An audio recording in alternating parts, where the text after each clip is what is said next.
حضرت جنید بغدادی رحمۃ اللہ علیہ،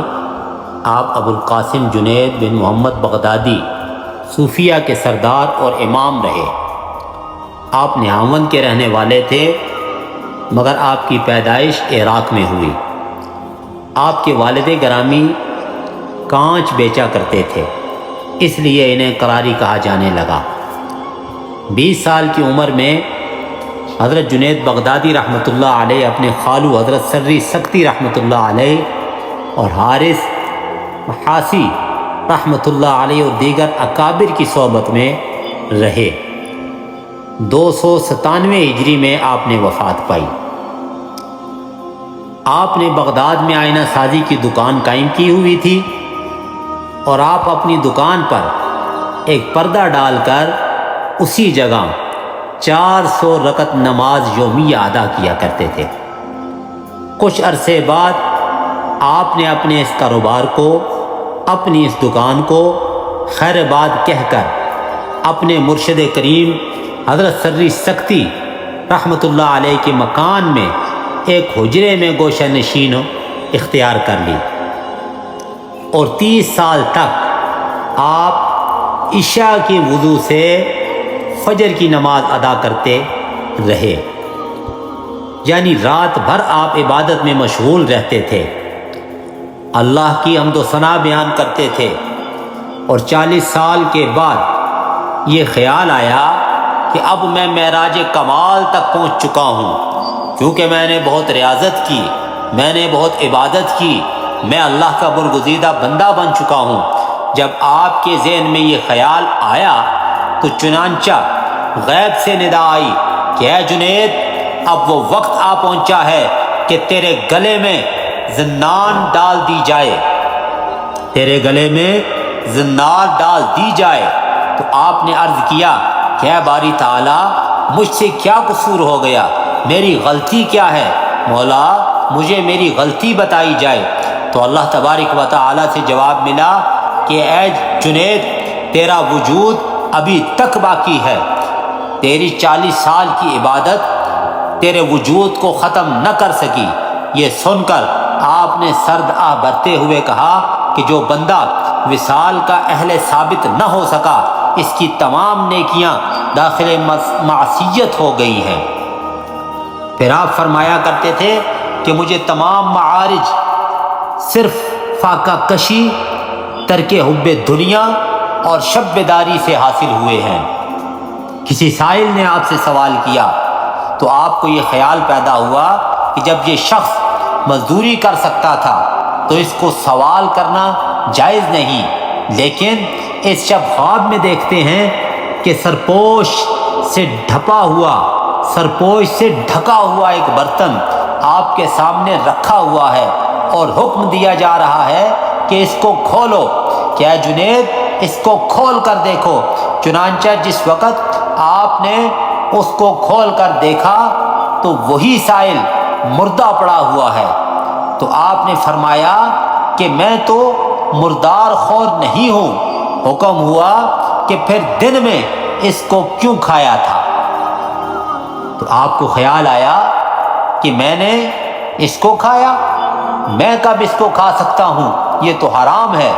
تو پھر آپ کے دماغ میں آیا کہ میں نے اس کی غیبت کی تھی، لہذا یہ اس جرم کی سزا ہے۔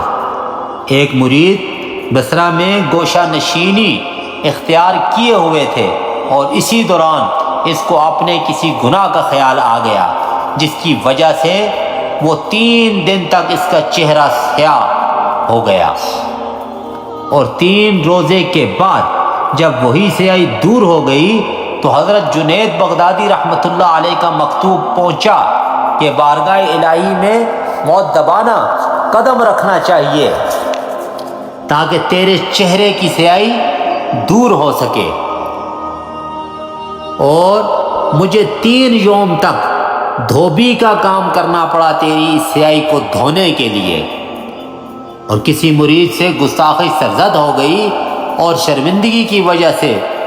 نیزہ کی مسجد میں جا کر چھپ گیا۔ جب ایک مرتبہ آپ اس کے پاس پہنچے تو وہ خوف زدہ ہو کر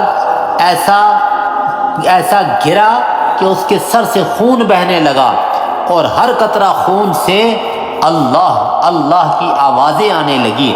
آپ نے فرمایا کہ چھوٹے چھوٹے لڑکے بھی تیرے ایسے ذکر میں مساوی ہیں۔ یہ سن کر وہ مرید اسی وقت تڑپا، اور تڑپتے تڑپتے اس نے اپنی جان دے دی اور اللہ تبارک و تعالیٰ کو پیارا ہو گیا۔ پھر آپ نے فرمایا کہ اگر محبت کا تعلق کسی شے سے قائم ہو جائے تو اس شے کی فنافیت سے محبت بھی فنا ہو جاتی ہے، اور محبت کا اصول اس وقت تک ممکن نہیں جب تک خود کو فنا نہ کر لے۔ پھر آپ نے فرمایا کہ اشتعال دنیاوی ترک کر دینے کا نام عبوبیت ہے، اور زہد کی انتہا افلاس ہے۔ پھر حضرت جنید بغدادی رحمۃ اللہ علیہ فرماتے تھے کہ تمام مخلوق کے لیے اللہ تعالیٰ تک پہنچنے کے راستے بند ہیں، سوائے ان لوگوں کے جو رسول اللہ صلی اللہ علیہ وسلم کے نقش قدم پر چلیں، یعنی حضور کی اتباع کریں، حضور کو اپنی جان و مال، اپنی اولاد، اپنی ہر چیز سے جس کو وہ مقدم رکھتے ہیں اس سے بڑھ کر جب تک وہ حضور نبی اکرم صلی اللہ علیہ وسلم سے محبت نہ کرنے لگ جائیں تب تک وہ اللہ تبارک و تعالیٰ کے کامل محبت اور اتباع حاصل نہیں کر سکتے۔ پھر حضرت جنید بغدادی رحمۃ اللہ علیہ فرماتے ہیں کہ اگر کوئی سچی طلب والا 10 لاکھ سال تک بھی اللہ تبارک و تعالیٰ کی طرف متوجہ رہے، اللہ کی عبادت کرتا رہے، اللہ کی ریاضت کرتا رہے، اللہ کی بندگی کرتا رہے، اور پھر ایک لمحہ کے لیے، ایک لحظہ کے لیے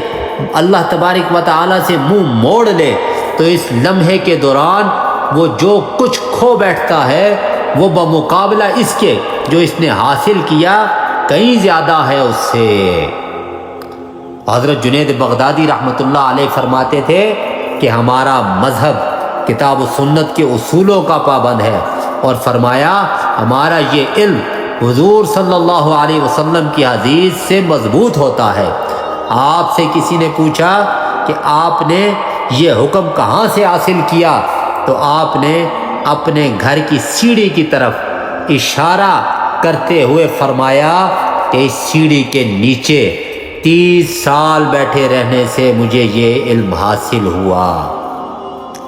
تو حضرت جنید بغدادی رحمۃ اللہ علیہ کے ہاتھ میں تسبیح دیکھ کر کسی نے عرض کیا کہ سرکار، اس قدر شرف کے باوجود، بزرگی کے باوجود، ولایت کے باوجود آپ کے ہاتھ میں تسبیح کیسے رکھتے ہیں کہ اس کے باوجود آپ کے ہاتھ میں یہ تسبیح کا ہونا بڑا تعجب کی بات ہے؟ تو آپ نے جواب دیا، میں اس راستے کو جس پر چلنے سے اللہ تبارک و تعالیٰ تک پہنچا ہوں کیسے چھوڑ دوں؟ یعنی اس تسبیح کے ذریعے میں نے عبادت کی، میں نے وظائف پڑھے، میں نے ذکر کیا، اور ذکر کرتے کرتے میں اللہ تبارک و تعالیٰ کے قریب پہنچا ہوں۔ آج میں اس راستے کو، اس سیڑھی کو، اس منزل کو کیسے ترک کر دوں؟ جب حضرت جنید بغدادی رحمۃ اللہ علیہ کی وفات ہوئی تو انہوں نے قرآن مجید کو ختم کر کے پھر سے سورہ بقرہ شروع فرمائی، اور 70 آیات پڑھ کر آپ اپنے خالق حقیقی سے جا ملے۔ تو یہ تھے ہمارے اولیاء اکرام کی شان، جن کے بارے میں آج ہم لوگ نہ علم جانتے ہیں، نہ علم رکھتے ہیں، نہ علم کی سمجھ بوجھ ہے۔ آج ہم ان اولیاء اکرام کے خلاف بکواسات کرتے ہیں، جبکہ اللہ تبارک و تعالیٰ نے فرمایا من عاد لی ولیا فقد آذنتہ بالحرب، جو میرے ان اولیاء اکرام کے خلاف غلط زبانی اختیار کرتا ہے، جو ان کے خلاف گستاخیاں کرتا ہے، تو میرا ان لوگوں کے لیے اعلان جنگ ہے۔ تو سوچ لو دوستو، کیا ہماری اتنی طاقت ہے، ہم میں اتنی سکت ہے، ہماری اتنی عبادت اور ریاضت ہے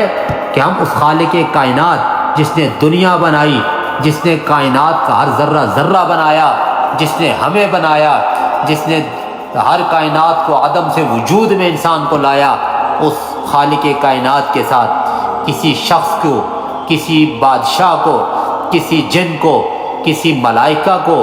اس خالق کائنات کے سامنے ذرہ برابر بھی، بات کیا اس کے آگے سر اٹھانے کی بھی طاقت نہیں ہے، تو پھر ہم لوگ اس خالق کائنات کے سامنے کیسے جنگ کا اعلان کر سکتے ہیں؟ اس لیے ہمیں چاہیے کہ ہم ان بزرگان دین کے لیے ہمہ گوش، ان کے ادب، ان سے محبت اور ان سے عقیدت رکھیں، اور اپنی نسلوں کو بھی بتائیں کہ ان بزرگان دین سے محبت ہی ہماری آخرت کی نجات کا ذریعہ ہے۔ اور اللہ تبارک و تعالی ہمیں اور ہماری نسلوں کو ان بزرگان دین کی کامل اتباع کرنے کی توفیق عطا فرمائے۔